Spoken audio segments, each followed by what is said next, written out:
Yo, Kayla Williams, CISO of Devo, here in Boston. Oh my gosh, we're in the middle of where the Boston Tea Party happened over here. Yes. I am so happy to see you again, by the way, because we were at the Chappelle show and then we came in and now you're here and you have an entire PR briefing sheet together, which is really cool because it makes me feel super important. And I have to be prepared. Like, I'm a type A person. Like, Yeah.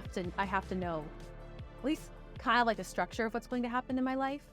I think this is because being a CISO, there is no structure. It's always chaos in everything that we do every day. That's So it's like the one thing I can control. what I've heard, but I'm somewhat of a hypocrite because technically I've never ran a security program.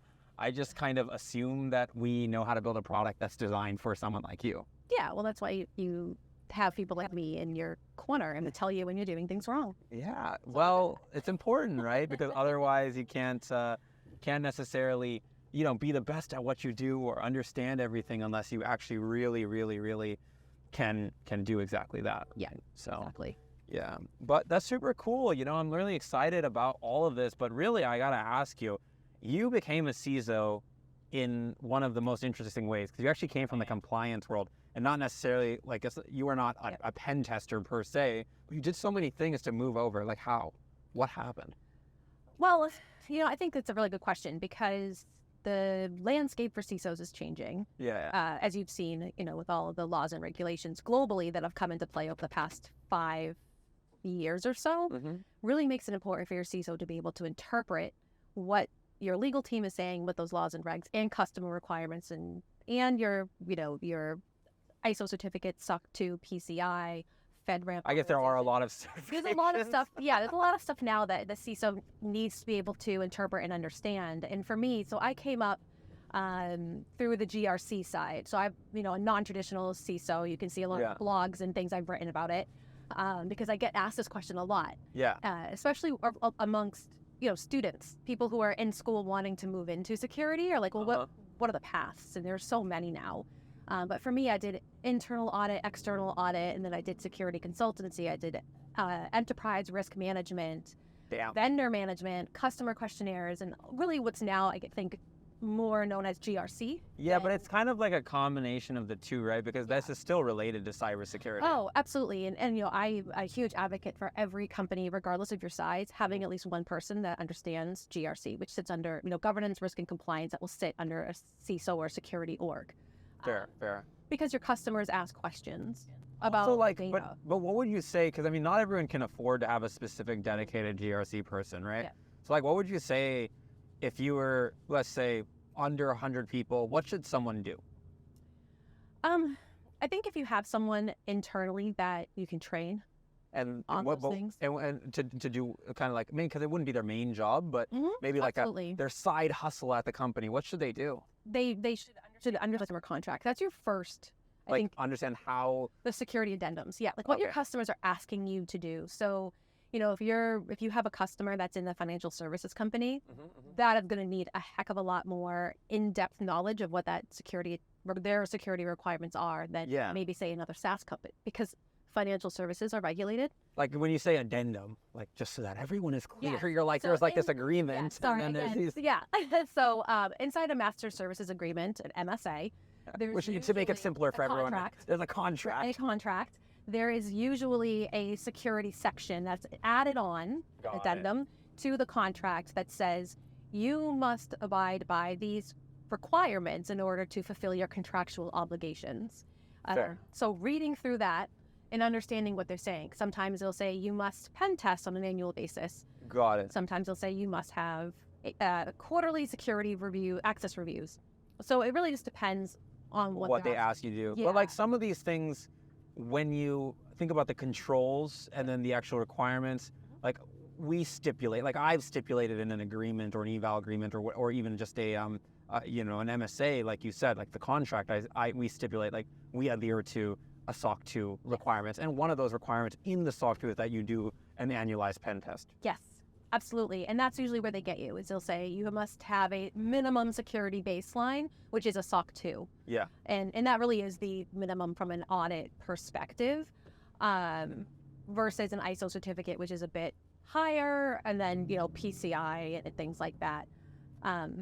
And that's really where, as long as you're meeting this SOC 2, you're likely to meet those requirements. Those other requirements as well. It depends on the sophistication of your customer. I mean, I think that's the purpose, though, of a SOC 2, right? They've basically created this set of, and I know sometimes people say, oh, it's just a SOC 2, but I think they're complicated to get. They're not so straightforward, and ultimately it's about creating like this baseline where it says, hey, I've done at least the following things, and one of those things is an annualized pen test. Another one is access reviews. Another one would be other types of controls and compliances in place. Yes, exactly. Right. Yeah.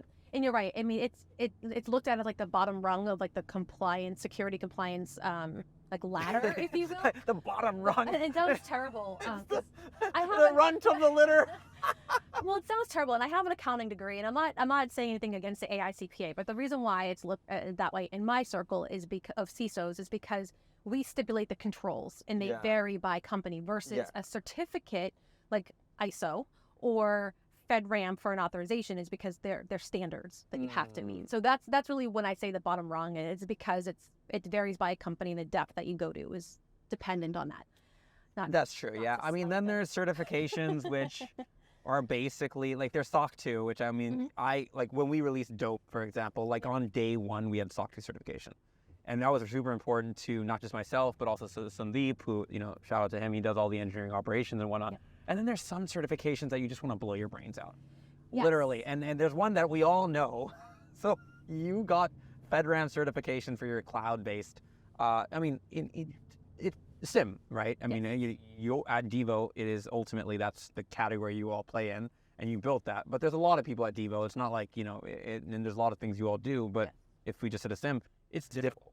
Yes, it was a traumatic experience, I think, for everybody. I've done it twice now, and I can tell you that I don't want to do it again, but we have to eventually. The only reason why I'm saying it's traumatic is because we went from a SOC 2 environment to building out a separate environment for FedRAMP moderate, which is in GovCloud, which is very different from our commercial environment. So that was traumatic, like from going from that step of the ladder, kind of like skipping 3 and kind of going up, which was we accomplished it. We got our FedRAMP authorization on December 26th, which was an amazing late Christmas present. I couldn't believe it. I was so excited. I was like, Boxing Day, this is I know, Boxing Day, exactly. Well, no, there's so much. I think like whenever somebody has not done it before, I try to explain to them, it's like, imagine an Excel sheet. And in that Excel sheet, there's like 200 to 400 different line items. And every line item, you basically have to say whether you do it and provide the evidences or a reference to a PDF document, basically, that says, I do this. Yeah, and there's, I think it's like 18 or 19 separate policies that have to have separate procedures, which is not how we do ours from a commercial perspective. We have one information security policy that is overarching everything. The management thou shalt statements, if you will. And then we have a security standard that's aligned to ISO and says for access management, for all these things, you must do this. For SDLC, for operational security, blah, blah, blah. And it all sits under one document. So it's easier to manage. I mean, it's not as many things. It's not as much stuff. Yep. And then, for the FedRAMP authorization, it's not like a one and done. We have been working day in and day out. It'll be 30 days tomorrow that we've actually had the authorization. So like, did you have to tell me this though? And you don't have to, but so do you have a customer that's using it today? Yes. Yeah. We've had some customers in the environment that took. Okay. So you already had them in the environment. Yes. And then now that we have the authorization, we have more that are like, because they are government entities that are now saying, okay, you've passed. Now we can move into your environment. So we're going through that. Yeah. But then did you stand up that environment and have them onboard onto that environment so that you didn't have to worry about this? Because otherwise, if they had onboarded onto your commercial environment, they wouldn't have been able to migrate over. Correct. Yeah. So they came into the GovCloud environment for us in AWS. So then, speaking from a product perspective, this is where the nightmare begins. Because we now have to maintain 2 separate environments. Correct. And that's in addition to any development environments, et cetera. And now you have to maintain 2 different prod environments, which... Yes. And that's really where, you'll see we have more offerings on our commercial side because we did some acquisitions when we were already in flight for our ATO. And now we have to go through a significant change to bring them into that environment. So that's a full audit for those new pieces that are coming in. For any net new features and everything. Correct. Yes. Yeah. But this is the problem, right? It becomes see, this is where I think there's a devil's advocate here. It's like these certifications, whilst important, they do cause a lot of stress on the organization. Oh, absolutely, because you feel like you're in a constant state of audit. And the same with SOC 2, because you should be exercising those controls over a year. But you have to be able to provide the evidence for that. The SOC 2, like I think there's a 3-month warming period that can go from type 1 to actually getting the type 2. And then you don't actually have to have everything in, like then you will renew on a yearly basis. But I think like in FedRAMP's case, what people sometimes, and this has nothing to do with the people that use it. They understand this completely. And you and I mean, you definitely have a significantly better understanding of this than me. But I think sometimes like in sales, and which technically Devo is a cybersecurity company, so your sales team should understand this is a lot of work. Oh, absolutely, yeah. And you have to have the buy-in from the top of the company, like from the CEO, their executive team, and the board as well, because things change so much, and you have to be able to pivot and address any new controls. And you know, the funny thing is like when we were going through our PMO review, which happened in August, and then you know they had a list of issues that are areas of discussion. I wouldn't even call them issues. They wanted clarification because we are very different from some of our other competitors. That we had to go through with them, and they're like, "Oh, well, you can't do it this way." And we're like, "Well, our auditor said we could." And we're like, "Well, your auditor is not correct." And then there's like a debate that goes on. And that can happen to anybody at any time, right? The PMO, it's at their discretion before they authorize you, and they can say, "Well, nope, that guidance, we've changed our mind, or something's changed. Therefore, you must do this instead." That's when you're like, oh, "Okay," and you have to crunch, and that is all hands on deck. And if you don't have the support from the executive team to then turn around and say, nothing else is happening, this is priority number one, to get those resources available. Right. Yeah, it's a problem. Yeah, it's impossible. It'll be much more difficult to be able to do that. And I only think about all these things because I've been burned many times before where people are just like, oh, it's super easy. I'm like, guys, as a team, as a company, you know, you can't just be half in. You can't dip your toe in the water to swim. Right, you gotta be completely. That is like the perfect way to put it. Like you cannot just dip your toe in and say we're gonna dabble in this right now. This is a commitment, and this is something that like it will enhance your security posture for your entire organization, even if you have a separate FedRAMP instance. Exactly. Like we have. It matures. You need to use U.S. employees. They have to be U.S. based. They have to be U.S. citizens. Absolutely, like that. Yes. And the way that you talk about things just changes as well. Should probably tell people also that this is not a simple matter of somebody just saying, oh yes, I'm now hosted in FedRAMP GovCloud. I'm done. Nope. Correct. That's not the way it works. Very true. Yeah, absolutely. And it's a lot of work in the product, and the maturity will happen that you can actually see it's tangible, right? You see that evolution for the way people handle things. Like you have the intangible awareness piece, but then you can see like the tangible effects going into stability and resiliency across the board. And that is, from a security perspective, is so nice to see, because you're like, oh, people are actually learning, and they're you know, they learn, they have some stuff. I mean, you see that even on the SOC 2 as a simple example. It's like what's going on, and also like as an example, if you just weren't mandated to do a pen test, it's different if you're in cyber, but like if you're in another area, maybe you just don't do it, and then you learn something new.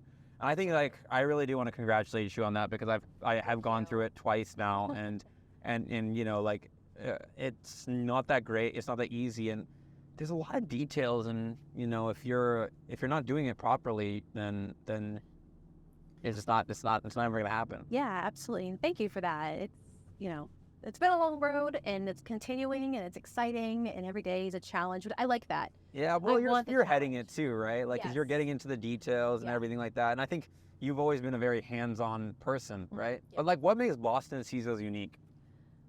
From Boston, man, we're awesome.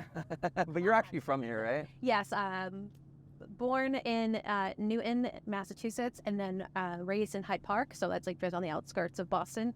Yeah. And then we moved right before I. How come you don't have the accent though? You know, it's so funny because I moved to Rentham, and that's a really small town on the outskirts. All I hear is excuses, Kayla. It is an excuse, because you know what? It's so funny. All right, so my husband's English, and we go to England often. Right, he's British, right? You were there the other day. And and they always say, you don't sound like Matt Damon and Ben Affleck and Mark Wahlberg. I'm like, because I don't put it on. Come here, George talks like that. Yeah, but I don't know. Maybe it's I don't know. Get me mad, and then it'll come out. Because honestly, it does. Like when I yell at my kids, it comes out. My Did you mom watch sounds that like movie? it. What's the one with the Matt Damon and all? It's based in Boston, but another one of those like crime thrillers. There's so many of them that they're in, and it comes out like Casey Affleck as well. Yeah, that one was also really good because they're based here in their. I'm a big believer in like bringing where you're from into what you do. Like for example, in California, that's the reason why we call it dope.security, right? Because I'm from California and we say dope every 5 minutes. Like literally every 5 minutes. If I was about to message, sometimes I have to stop saying it because I'm like, oh, I can't be like dope to her when you message me and you're like, oh, hey, I'm gonna be there soon. Hi, dope. Like, oh, that's dope. Yeah, see you soon. We just say it all the time. You can say that to me. I would understand the vernacular. Yeah, no, I know you would, but it's kind of self-serving. That's fine. But the idea is to build the passion. Everyone in California, when you're from there, I mean, I was born and raised in San Jose, right? So you grow up seeing these giant companies and everything, and you just get excited on 101, like seeing all these things. But you think to yourself, how do I be that passionate about something to build the most amazing, beautiful, just amazing, like quality, attention to detail product you could ever imagine? And that's what means for me, right? But I think for you, it's also like, I just noticed that in Boston, that everyone like just they don't mind getting their hands dirty, you know? What I mean? Definitely not. We love that. But I think, where it comes out the most, it's the attitude. Right. And it can bite you in the rear as well. But like, if I see something wrong, I say something. Yeah. And I don't like pussyfoot around it. I will just say it as it is because it's direct. And that's how I've always been. And not everyone likes that. But I think that's good. Level. Yeah, it's different. I mean, one thing I liked about you is that even though you are a CISO and everything, kind of got that whole anti-executive vibe to yourself, Yeah, I think it's not really anti-executive vibe. I think what it is that it's established norms, right? It's really anti-establishment, right? It's the whole like executive presence, and I've said this before. I actually wrote about it last year. Yeah. How as I was coming up the chain, I was pulled aside by one of my CISOs, and he was like, "You need to cut your hair. You need to dress differently. You need to get manicures every other week. Like you need to look polished." And I did that. I was young. I was about 24, 25. I did that. And actually he took me to get my hair cut because I donated it. I wasn't going to pay for it. Yeah. I was like, you want it? You can pay for it. And he did. But now, norms have changed, and I think that's because of the old cavalry, if you will, are moving out. More people who are on the younger end are coming in and understanding, like, you don't have to wear the Armani suit every day and look like $1 million, especially in SaaS. I'm like the biggest hypocrite though. I literally am always wearing a suit. I know. We're gonna have the dope.security hand-painted jacket. Yeah, but that's fashion. That's different, right? Yeah, I guess fair. This is more like making sure that you're. Well, if it's an Armani suit, it probably is pretty nice. Yeah, it is. But you can also go to get that at Marshalls or TJ Maxx. Yeah, I think that. So what I've seen is. I completely agree with you. I think that like the people that are becoming the CISOs, the ones that are inside of there, and let's just talk CISOs, obviously we're in CISOs in cars, like there's an element of like you should remember that the people that were current CISOs 10 years ago, they may be retiring now. Yes. And then the people that are coming in today are from a younger generation. They could be anywhere from the ages of early 30s, sometimes even late 20s if they're done very well, and then they could be up to 40s and 50s, and if they're going into their 60s, then it's for large companies, or they may be looking to potentially retire. And so we see a lot of that as well. And so there's a lot you can learn from people that have been doing it for 2-3 decades, but then the new guard is coming in a little bit with a new mentality, right? Like, I mean, I remember there was this one VC who was like, oh, why are you calling us dope.security? And I was like, do you really think that someone's not going to buy this because it's the name? He's like, yeah, they won't. I'm like, all right, fair enough. You know what? You're not the target market for this product at all. Yeah, but that's a little bit ridiculous. I think that the changing of the guard, it's a good time in our field because there's more flexibility, right? I think COVID taught us a lot with the flexibility of working from home, the flexibility of being able to stop what you're doing and pivoting, and seeing that people, when they were at home, were able to do a lot of things with work, outside of work, still succeed and grow. You know, I mean, I've been in security. Well, I was in security for 10 years before I became a CISO. So I Yeah, entry it's a long level, time. and then 10 years, boom, CISO. Yeah. And that amount of experience that I got in the 10 years was incredible. And obviously, I've been in this role for 2 years now, just over 2 years. And the change I've seen in the people that are now CISOs, the age, I mean, I'm under 40. Which is pretty cool because you actually, but I do feel like the people that are, you can become more in tune with multiple generations, right? You have to understand how is somebody that is gonna use these technologies gonna change, right? Yeah. Like, I mean, Absolutely. we knew. I mean, if you were coming in and you're a younger age, like you're like, oh, I'll just throw it on Dropbox, it'll be fine. You have to teach the people, hey, this is probably. And then someone else is older, is like, I don't even know what Dropbox is, Yeah. which is changing, right? Like you have to kind of meet in the middle somehow. Absolutely. Yeah. Do you like that? I mean, because there's also the element of connecting with other people. I know, you got Jason's CISO Society and everything like that. Like you have to do that as well, right? Because you have to stay in touch with everyone, whatever. Oh yeah, absolutely. I love it. You know, I was actually on a Boston meetup call this morning. And that was fun. There's people actually, I didn't really know anybody on the call. I think I knew like 2 people out of the 20 that were on. Nice. Which you're always finding more people in Boston that have moved into the security field or that have been here that you just haven't crossed paths with. Yeah. So I love the community here. Very, very supportive across the board. I mean, from a security and industry perspective as well, like financial services and then SaaS, technology, healthcare. Like we all come together, and I think it's a beautiful thing. And being social at my age too, like yeah, it's kind of cool, right? Because you have your home life, and then you also have like these other people that are going through the same thing as you. Exactly. And then having people that are younger that are coming up that are joining in yeah, that's happening more and more often. Great. Yeah, it's so great. And being able to mentor as well, I think that's what I like to do. I like to give back. So I just did with the NYU, they have a CISO program. I just did some mentorship there for CISOs that are coming up. Oh, so they're teaching the program. You were one of the mentors? Yes. Nice. Yeah, I went through that program myself. So I got to do that and hearing the different perspectives because we talk about DEI.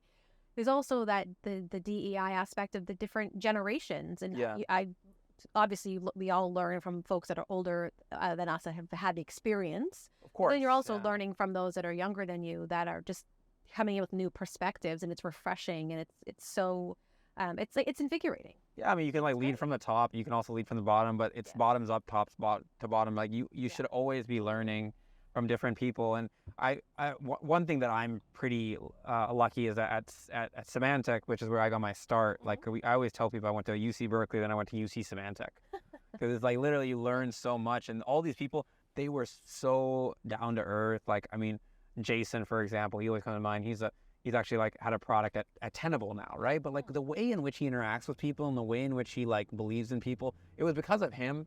And there's simple things too. He could have easily been like, oh, Kunal is getting a lot of attention. Let me push that down. Yes. Let me try to stifle that. Instead, he said, no, I'm happy about that. And that, you now, or in your case, you probably model the way that your manager or mentor, or in his case, it was my manager, right? He helped me in the same way that this guy, I try to mirror what he used to do. I always think, how did Jason used to do this? Yeah, I think it's also having the experience of bad managers and being taking that and learning and being like, okay, I don't want to do that. That's not how I would lead. And that's actually where I've learned a lot. It's like, oh, you have to flip between the two for sure, though, right? You can't just do one. Learned, absolutely. Yeah. It's like I've learned from this person who's been an incredible mentor, manager, and this next person doesn't do that. Yeah, but it's so important to kind of absorb all of that, right?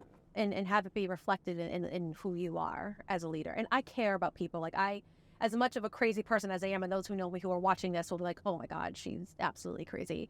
I'm also an empath, and I can relate to people. So I bring that into my management style. And that is also difficult, right? People, as my ex-girlfriend always would tell me, you have no idea what empathy means. Oh no, but no, just kidding. I try to, but sometimes we have to try to. It depends on your personality type, right? Everybody is different. Absolutely. And the way I talk to one employee is not how I talk to another, and knowing that myself and being cognizant of that, it takes effort. Of course. And being a good leader in security, I think, is really important, because you have to be able to keep your staff motivated, because there will be changes. They're not going to know everything. You're not going to know everything. There's going to be budget cuts. Then there's going to be really good times when things are going to, you're going to be able to hire a bunch and you're not going to be able to. And it ebbs and flows in being able to put aside my feelings. Yeah, and then kind of think about what they're thinking about. What they're going through, how I can be supportive of them. Maybe I can't give them a bonus this year, but maybe I can give them training.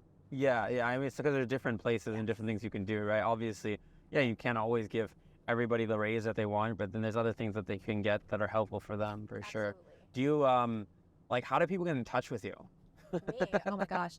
My LinkedIn inbox is a nightmare. Uh-oh. I have not. That's why I'm asking, by the way, because you're like, you say mentorship and everything, you never know. Yeah, absolutely can connect with me on LinkedIn. It's linkedin.com/Kayla Williams 1. Number one, he took the no number. I don't know, but I hate that. But I'm Kayla Williams 1.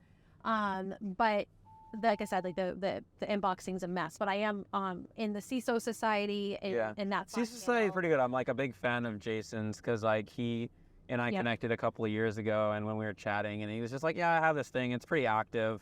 It's great. I've definitely shoulder surfed on it before because they don't want anyone that's a founder to be in it, sadly. But in terms of things like that, though, I'm not very overly salesy when it comes to stuff. So, but ultimately, believe it or not, I'm actually the de facto chief IT officer and I have to manage all this shit. So, like when we're thinking about, should I go in, do Okta device trust, configure this, configure that, and like, it would be nice to be able to ask people these questions. Yeah, I mean, if you send me a message on LinkedIn and it's super salesy, I don't. Yeah. I that's something I won't pay attention to. But if you have like the opportunity real question, to put a subject title in that I So I guess you are responsive. However, it's not the sales part. Yeah, and that's why it's a mess. Yeah, but I mean, how many unsolicited sales requests do you get a day? Oh God, that is an interesting question. On LinkedIn, probably about 20 different messages a day. Yeah. Plus, I mean, the invites as well that come with it. Yeah. Do you go to a lot of the invites? When they're local. The dinners and all? When they're local, yes. And that's. You go to a lot of them? Really? I do go to a lot. Yeah, here in Boston, but also in Providence, Rhode Island, because where I live at home, I'm in between both. Right. And I think Providence is an underserved market. So if you're listening and you are in the Rhode Island area or whatever, do more in Rhode Island. I wish I had a salesperson in Rhode Island. Make George go. He lives there. I'm just kidding. Oh, does he? Oh, okay. That's like make George go. What the heck? It's not far from Boston. No. He lives there. He lives in. I said that specifically for him because he's gonna laugh when he sees us. Well, that's awesome, George. I'm not far from there. And George, go visit Kayla. George is Greek and I'm Greek, and I don't cook Greek food. And if his family does, George, adopt me, please. I can be like your 7th child. It's fine. He only has 6, but he'll have 7 now. Yeah. And then your husband, she's like 8. He doesn't have to come. Well, I think I think being a CISO is such an interesting, crazy fusion of different talents, right? And you have the chops and the ability, but would you recommend this job to everyone? No. Okay. I would not. Fair. And the reason for that is it's a very high stress job. Oh, really? Yes. And if you can't, or if you don't want to, or don't want to, actually, can't or don't want to, is one of the 2 different things. Yeah, it is 2 very different. I think it's a very good call out. So that's a fair point. It's a lot. I am on constantly. So you constantly answer emails and everything? Emails, Slack, wanting to give back to the community. So the different groups I'm in, when people ask for advice, if I know something, I'm going to share it because I do enjoy doing that. Yeah.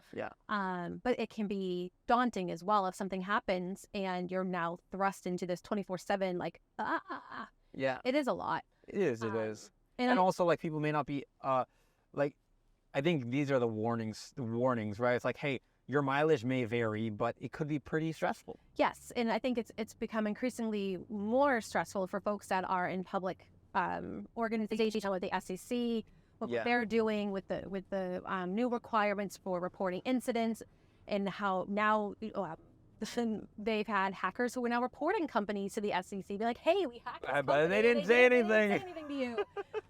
Who saw that coming? I can simply say that was not on my 2023 bingo card, right? Yeah, no. I mean, this is all about. I have a few friends, and in fact, a few of the folks Rohit comes to mind. He's a CISO at Yext, and honestly, when he told me about these things about being a public CISO, it's tough. It is tougher because you have to do all these other things, and Yeah. ultimately the job it's malleable, right? But like I can definitely appreciate that.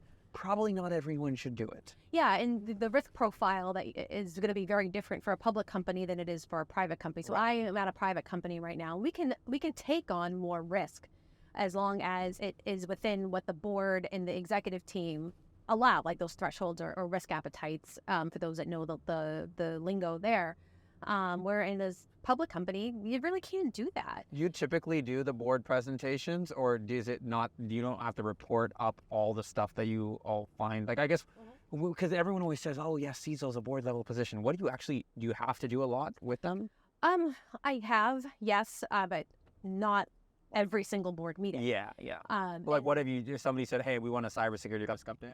Yes, and they'll say, "Hey, like, what are the top, 5, 10 risks that you're monitoring right now?" And and you go in and you say, "Okay, here are my KPIs or KRIs," which I am a KRI fan, key risk indicator, because that's like when should we be paying attention, what's going wrong, and that's a leading indicator into But then that's where you kind of came in and said, but like, did you pretty much put together like a slide? Here's like kind of what my KRIs are. Here's where my stuff is, and this is where we are today, and then answer questions. Yes, exactly. And also, when things are amber, so I like the red, amber, green approach. Yeah. Where if it's green, don't need to report on it, or at least report on it, but don't have to discuss it. Yeah. But if it's amber and red, having a story to tell.